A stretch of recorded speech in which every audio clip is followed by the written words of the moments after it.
Hey, what's up everyone? Morey Croson here. Today we're going to be going over some sprint training plans. I'm really excited about doing this video. It's something that I've seen a lot on Reddit. I'm part of that sprinting community on Reddit and just been doing different things when it comes to helping people with their technique, as well as obviously today going into a little bit more on the programming side. I do have a background in exercise science, so hopefully this ends up being beneficial for you. A lot of times when looking at these types of programs, it seems very basic. When I go through and have a programming where I'm working out inside of the gym, I'm typically, in what I do with like the athletes I'm working out with or the teams, we're doing somewhere closer to like 12 to 15 type of exercises to be able to build up the really a wide variety of different parts of the body, right? So just looking at this, for instance, what we're looking at the inside or when you're working out in the weight room, because like these days are not bad. Okay, we got a sprinting day. What stands out is, to me, is the lifting, and then also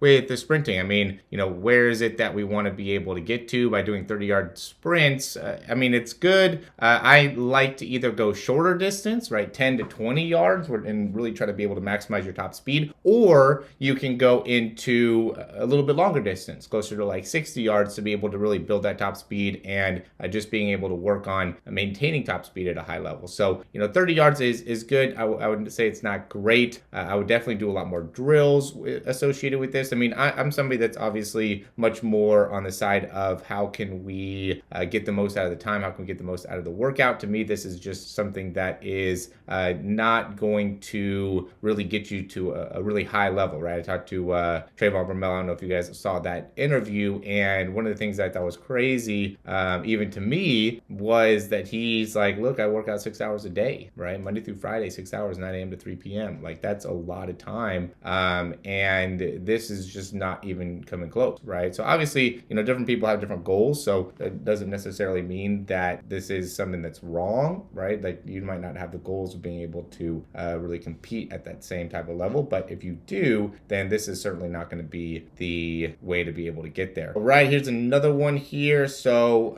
10 30-minute sprint, or 30 meter sprint, plus weight training. So it depends on how much weight training we're doing. This is really the more of what I would like to see, right? So this is May 23rd to 30th in terms of just overall output, right? Within the 10 30-minute sprints, I'm sure he's doing some warm-ups. I'm sure he's doing different types of like plyometrics, things to be able to help him out and being able to maybe work on certain parts of his mechanics. But then he's also doing weight training and making so he can get stronger, which I think is going to be really important for really anybody that's looking to get faster. You want to be able to strengthen certain parts of your body. Now, I'm not necessarily huge on adding a ton of weight when it comes to like deadlift and squats and things like that. There's times when doing that is going to be beneficial for you, when you really want to be able to add a lot more strength. But a lot of times people, especially if you don't have great technique, when you're doing a squat and putting more, let's say, pressure on your lower back, putting more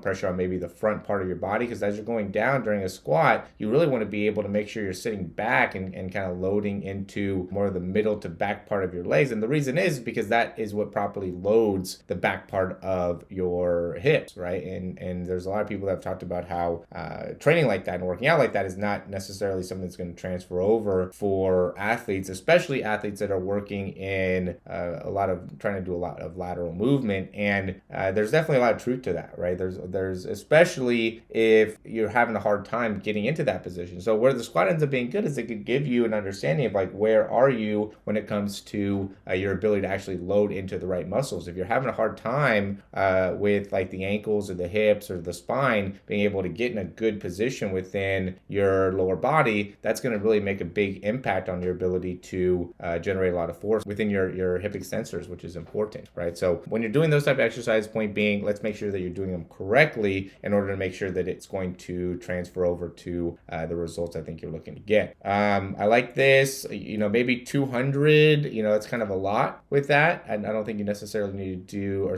10 200s, working on tempo. We want to be able to have a day in here where we're really focusing on, top speed. So like more how I kind of program this type of stuff is going to be days where we're working on top speed, days where we're running a little bit further distance, a 60, 100, 200 depending on the athlete, and then days where we're working on starts. Like when are we going to be working on starts here? We got an aerobic circuit here, which could definitely have been a start day, right?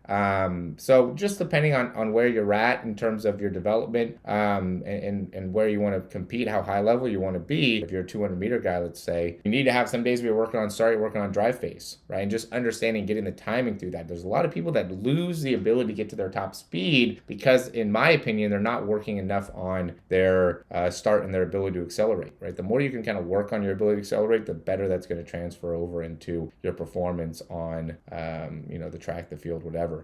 So here's just going to be one lift, it looks like. Yeah, so jump squats, not bad. I'm assuming that's going to be with a little bit of weight there. We got power cleans. We got another set of squats, step jump. So the big thing with this, single leg hip thrust, that's good. Nordics is good.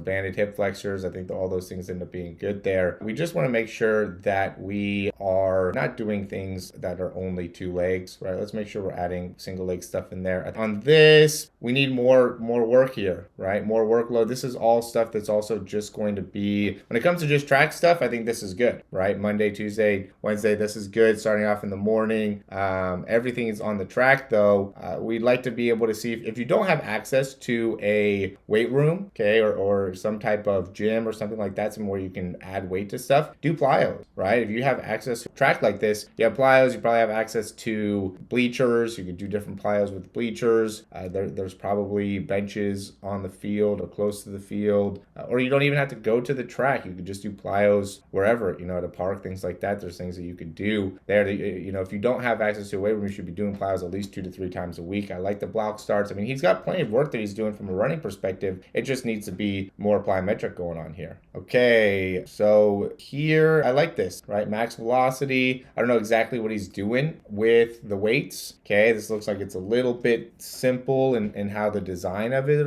is overall. So my assumption is that there's probably not a lot going on within the weight training and the plyos and stuff, but the thought process looks really good. Working tempo.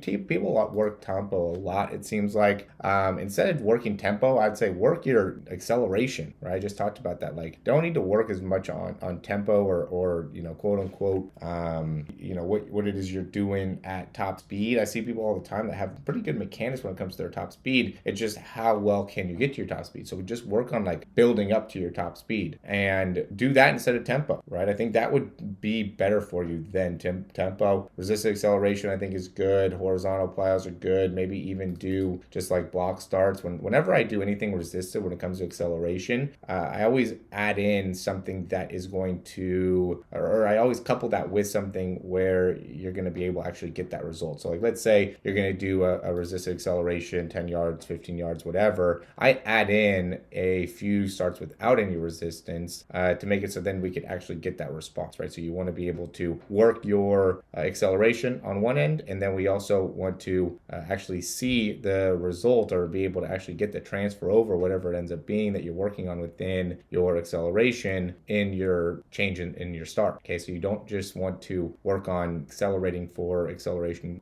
purposes, right? You want to be very specific in why it is you're doing that. Then here we go here. I like this. I like the sled. Just want to make sure you're not too much weight against this, and you want to be able to do push and pull. It seems like there's a lot of sled stuff going on. Don't know exactly what's happening within the gym. We should definitely be getting some degree of some explosive movements going on within the gym. We should be working on strengthening the calves, strengthening the lower leg in general. There's a lot of work that probably needs to get done with that, just based off of, there's just really too much focus on strength. I would say this person needs to probably focus a little bit more on mobility and a little bit more on technique. It looks like there's way too much stuff going on with the sled, not enough going on with the technique. How well can you pick up 10, or how well do you run 10 yards, right? Sprint 10 yards. I've been continuing to say here, it looks like just watching this overall or looking over at this overall. People need to be focusing more on their 10 meter and their 20 meter. How many steps does it take you to run 10 meters at top speed, right? What is your foot contact time? How much time are you spending off of the ground, both with your feet off of the ground and also with your turnover time? Do you have more time on the right comparison to the left? What does the view look like from the back? These are the things that you want to be working on, not just running 180 meters, right? Like that is just very unspecific. And that's one of the things that I always talk about when it comes to